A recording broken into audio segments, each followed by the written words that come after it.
If a totally and presumably permanent disability from an accident, injury, or illness caused by the job occurs, the participant may receive 40% of the salary they were receiving when terminated, resulting from the disability.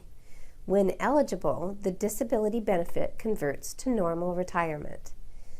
A participant is 100% vested in all contributions once appointed to disability, regardless of total years of service.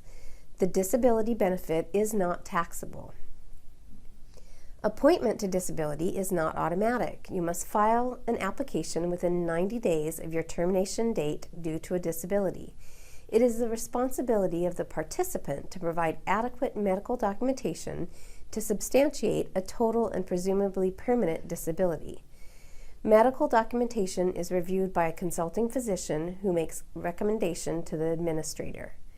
This is a monetary benefit only. There is no medical coverage. Non-occupational disability is not covered under the DCRP. You are encouraged to consider enrollment in an employer-sponsored plan if available.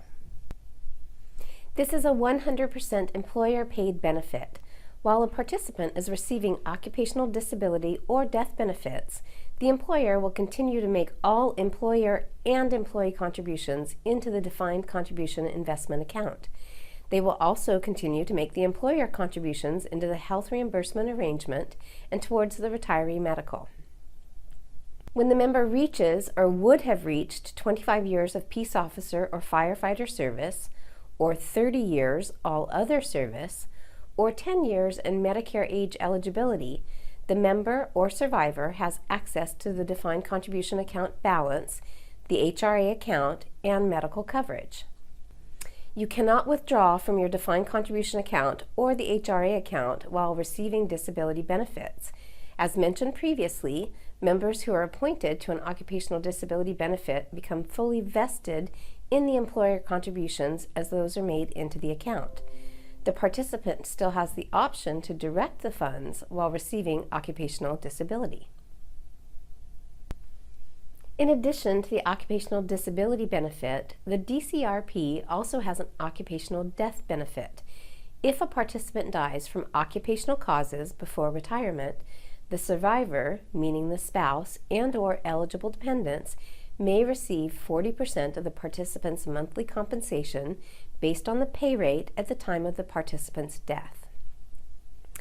If the participant was a peace officer or firefighter, the survivor may receive 50% of monthly compensation based on the pay rate at the time of the participant's death. The survivor benefit converts to normal retirement when a member would have reached normal retirement eligibility. The employer continues to pay the participant and employer contributions into a separate account for the survivor and towards the health reimbursement arrangement account until the participant would have reached normal retirement eligibility. This means that while the survivor is receiving the monthly payment, the account balance is continuing to grow because the employer is continuing to make the employer and employee contributions. Survivor benefits stop for dependents when they cease to meet eligibility. As example, if they age out, get married, or are no longer a full-time student prior to age 23. In the event a participant experiences a non-occupational related death prior to distribution from the defined contribution retirement account, all employee contributions and vested employer contributions, plus any gains or losses earned, less expenses, would be paid to the designated beneficiary on file. It is extremely important to maintain an updated beneficiary designation with Empower.